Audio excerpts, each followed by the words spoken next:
Adriana Charoux is a campaigner with Greenpeace Brazil and joins me now from Sao Paulo. I assume that this tragedy does not come as a surprise to you and your organization Greenpeace, as you've been warning of accidents like this to happen. Is that correct?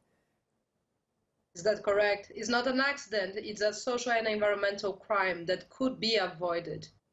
Could this turn into another environmental disaster for Brazil, similar to the Mariana tragedy that we saw in 2015, which became Brazil's worst ever environmental disaster?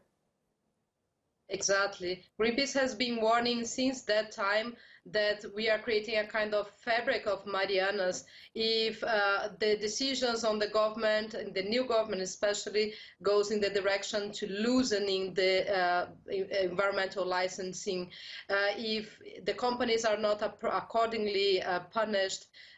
So even the reparation from Mariana is still missing, and now we are seeing another social and environmental crime because it's not an accident. I know Greenpeace and other environmental organizations have been protesting against the mining industry in Brazil, especially operations in the Amazon region. What should these mining companies do? Well, they've been exploiting, they do not give the proper transparency about the operation that they are doing. They are not privileging the recycling. Mining is a ending resource, is not endless, and they are not taking into consideration the proper rules and to avoid this accident, this tragedy that we are seeing now. So it's not only about the company's responsibility, but also about the local and federal government. Tell us more about the company Vale, which owns the dam that collapsed and was also involved in the Mariana disaster in 2015. I mean, how did this happen again? Did they learn nothing?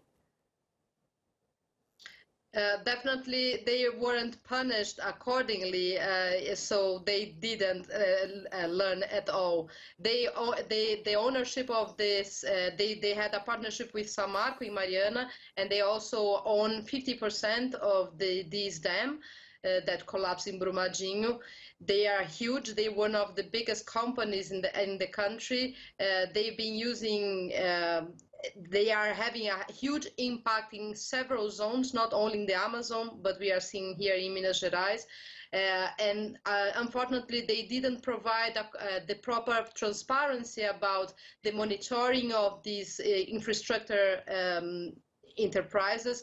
They don't give information enough for the families. They didn't make the reparation, so they made even an agreement in the past about what happened in Mariana. Until now, the compensations are not done, and the information about how they track in order to avoid other accidents like that doesn't come publicly, never, even with the civil society demanding this heavily. All right, we'll leave it there. Adriana Charoux, campaigner with Greenpeace Brazil, thank you for joining us today.